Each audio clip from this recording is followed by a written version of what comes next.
자, 여기 또 이제 엄청 많이 나온 말 하이드로제닉 무슨 뜻이에요? 하이드로제닉 바로 전자가 몇 개? 한 개 라는 뜻의 형용사가 하이드로제닉이었죠. 그래서 전자가 한 개가 아니라 전자가 여러 개가 되면 당연히 다루기 편해지겠습니까? 불편해지겠습니까? 전자가 여러 개가 되면 전자 간 청력이 발생하기 때문에 수리적으로 표현하기 불편해요. 그래서 시작할 때는 단순한 것부터 하니까 전자가 하나인 시스템부터 살펴볼 거거든요. 그래서 그런 원자들을 하이드로제닉 아이온이라고 하고, 그걸 우리가 기존에 알고 있었던 오비탈이라는 개념이 어떻게 거기서 등장하는지 살펴볼 거라, 이런 말이에요. 자, 그래서 이제 우선 첫 번째 생각을 해볼게. 좌표를 어떻게 표현할 것이냐. 그래서 지금 여기에 뭐가 나타나 있냐면 좌표 중에서도 3차원 좌표계가 나타나 있죠. 3차원 좌표계. 자, 이 3차원 좌표계를 우리는 어떻게? 이런 식으로 어떤 위치에 그 좌표를 x, y, z라고 표현하고 있어요. 그러면 그 위치에 사실 누가 있겠다는 거예요. 그 위치에. 그 위치에 누가 있음을 얘기하는 거겠어요? 전자, 화학이니까. 그리고 저기 원점에 누가 있겠어요? 원점에 누가 있겠어요? 이 원점에 핵이 있을 거고요. 그래서 핵을 원점으로 두고 그때 어떤 좌표에 전자가 있을 때 그 전자의 위치를 직교좌표계로 표현할 수 있다는 거예요. 근데 이 직교좌표계는 인식하기 편하지만 전문적인 계산을 할 때 아주 불편합니다. 아주 불편하다. 그럼 여기서 전문적인 계산, 뭘 얘기하는 걸까요? 전문적인 계산, 뭘 얘기하는 걸까요? 바로 미분 방정식을 얘기하는 거예요.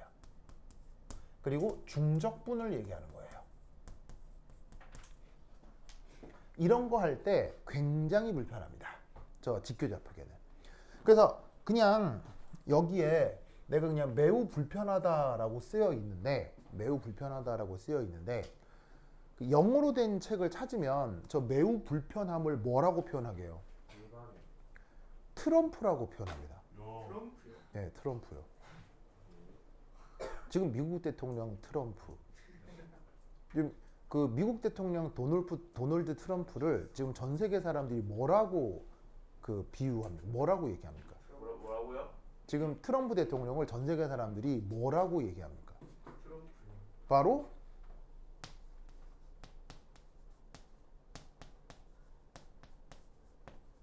트럼프 대통령은 자연재해다라고 얘기하고 있죠. 카타스트로피. 자연재해. 자연재해. 자연재해 알죠? 자연재해. 네. 자연재해가 뭐야? 막 지진이 나고 막 쓰나미 불고 이런 거 있잖아. 지금 트럼프 대통령의 행동이 자연재해급이다. 무슨 말이 알겠어요? 그래서 요즘 트럼프 대통령이 전 세계의 자연재해다 라는 말이 나올 정도예요. 왜냐고요? 한 3시간 있어요? 3시간 있으면 왜 자연재해인지 다 설명해 드릴 수 있어요. 네, 그냥 그렇다고 칩시다. 그래서 어떻게 된다? 그 매우 불편함, 이 재앙급이다 라고 그 영어로 된 책에 나와 있어요. 그럼 이제 더 이상 직교좌표계를 써야 되겠어요? 못 쓰겠어요?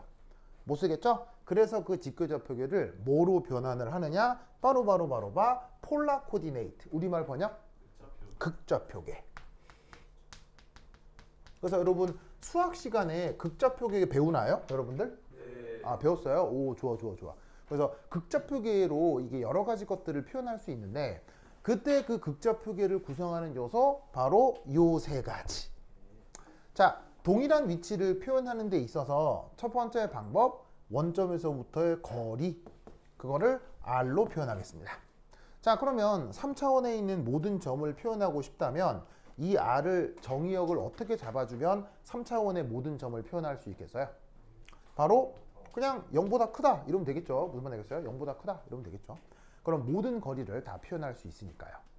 그 다음 위치를 표현하는 또 하나의 좌표, 위도가 필요합니다. 위도. 자, 그런데 그 위도는 어디가 기준이 되냐면 지축이 기준입니다. 그래서 수학에서의 위도는 지축에서 얼마나 떨어졌느냐, 요게 그 수학에서의 위도의 기준이 되는 건데, 그러면 이 지축에서 떨어진 각도는 정의역을 어디서 어디로 잡으면 모든 위치를 다 표현할 수 있을까요? 자, 몇 도부터 몇 도로 잡으면 모든 위치를 다 표현할 수 있을까요? 바로 0에서 파이까지겠죠? 자, 시타가 0 어디를 얘기하는 거예요? 시타가 0 어디를 얘기하는 거예요? 이거 내가 왜 이거 굳이 쓰냐면 나중에 이거 가지고 적분을 해야 되거든요. 적분을 해야 되기 때문에 그래서 이 정의역을 알아야 돼요. 알겠어요? 알아야 돼. 그래서 지금 언급하는 거예요. 적분 구간이 달라지면 적분 결과가 달라질 거 아니에요. 그래서 언급하는 거니까 알아둬야 되겠어요? 자, 위도 0도 어딜 얘기하는 거예요? 위도 0도 어딜 얘기하는 거예요? 북극 알겠어요? 위도 180도 어딜 얘기하는 거예요? 남극. 즉 북극과 남극을 다 표현할 수 있다면 온 위도가 되는 거죠. 무슨 말인지 알겠어요? 그리고 이때 위도는 지구과학에서의 위도와 기준이 좀 다르죠? 지구과학에서 위도는 어디가 기준이에요?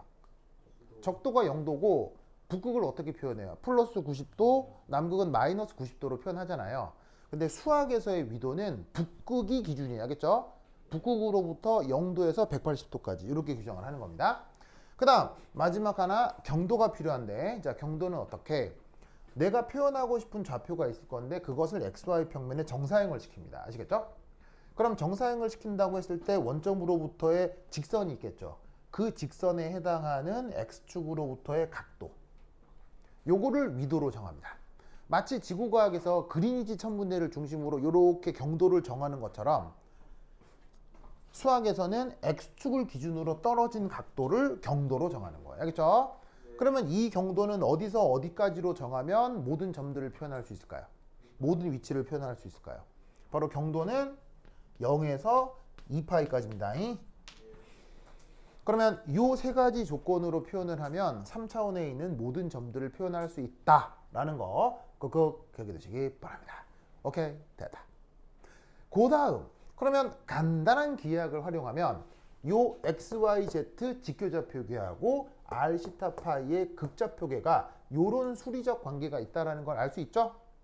뭐 크게 어렵지 않죠? 그래서 뭐 하나만 해보면 Z는 여기가 직각삼각형, 여기 직각삼각형이잖아. 직각삼각형이니까 R 코사인 시타 하면 바로 나오는 거지 뭐. 무슨 말인지 알겠죠? 그러면 여기서부터 여기까지 거리는 R 사인 세타니까 그것에 대한 코사인 파이 값이 X좌표일 거고 사인 파이 값이 Y좌표겠지.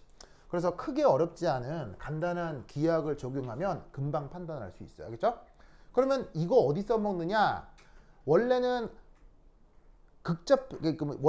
그 직교좌표계로 표현된 파동함수를 완전히 극좌표계로 바꿀 때 필요한 계산 방식 중에서 그 르장드리안이라고 하는 좌표 변환 수식이 있어요. 그거 표현할 때 이걸 쓰긴 하거든요. 근데 뭐 여러분들한테 그런 수리적 부담은 주진 않을 거고, 뭐 여하튼 이렇게 표현할 수 있는데 이게 나중에 무엇과 관계가 있냐면, 여러분 왜 오비탈이라는 말 있죠? 오비탈 중에 뭐 예를 들어서 px, py, pz 뭐 이런 말 들어본 적 있어요? px, py, pz 이런 말 들어본 적 있어요? 왜 p 오비탈 중에 그 오비탈을 px라고 하느냐? px라고 하는 오비탈을 분석을 하면 그 안에 어떤 수식들이 사인 세타, 코사인 파이가 이 안에 들어가요. 그래서 이 표현이 들어가서 x축과 관계가 있으니까 px다 이렇게 표현을 하거든요. 그래서 우리가 기존에 알고 있었던 오비탈들의 표현 방식, px, py, pz 혹은 d오비탈은 뭐 dxy, dyz 이런 표현들이 있잖아요. 그런 표현들을 파악할 때 이런 표현들이 한 번씩 쓰여요. 아시겠죠?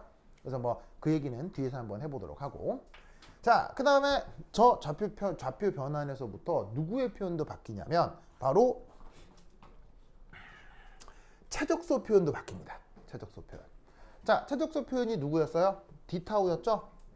이게 사실은 원래 뭐였었냐면은 3차원 중적분 표현이었다고요.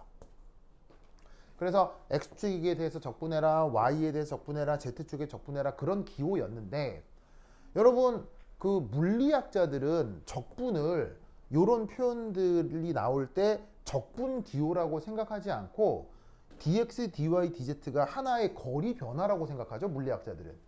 그래서 얘를 수학적으로는 적분 기호인데 물리학적으로는 X축으로 찔끔, Y축으로 찔끔, Z축으로 찔끔 이라는 변화로 생각할 수 있다고요. 그러면 각 축 방향으로 찔끔찔끔 움직인 거니까 X축으로 찔끔, Y축으로 찔끔, Z축으로 찔끔 움직인 거니까 3차원적으로 부피가 찔끔 늘어난 거라고 생각해 볼 수도 있겠죠. 그래서 이때 물리학적으로 얘를 부피가 조금 변한다라고 해서 최적소라고 표현을 하는 거예요. 그런데 얘를 XYZ가 아니라 Rθ 파이의 직교좌표기로 바꾸면 이런 표현으로 바꿀 수가 있습니다. 여러분들은 이 표현을 외우셔야 돼요. 왜? 이걸 외우고 있어야 뭐랑 연결 지을 수 있다? 뒤에 나오는 radial distribution 펑션을 이해할 수 있어요. 아시겠죠? 그래서 radial distribution 펑션을 이해하려면 이 표현을 알아두셔야 됩니다. 즉 최적소를 직교좌표기로 표현하면 이건데 극좌표기로 표현하면 이렇게 된다라는 걸 외우셔야 됩니다. 그렇죠? 그러면 얘를 이렇게 바꾸는데 증명할 수 있느냐? 네, 증명할 수 있습니다. 그리고 그 증명은 의외로 아주 간단합니다. 간단한 기하학으로 증명할 수 있는데 수학 시간이 아니므로 증명하지는 않을 거고요. 필요하다고 하면 교재 32페이지에 그림 3번이 있을 거예요. 그 교재 32페이지 그림 3번을 보시면 그 그림 자체가 얘를 이렇게 바꾸는 증명 과정이에요. 그래서 그림을 찬찬히 보시면 얘를 이렇게 할 수 있겠구나 라는 걸 알 수 있어요. 알겠죠? 근데 어차피 뭐 화학 시험이니까 이거 증명하라는 안 나오므로 최적소를 이렇게 표현할 수 있다를 외우면 그만입니다. 알겠죠? 네. 오케이, 되었다. 그럼 여기까지. 다음 시간 만나요. 안녕.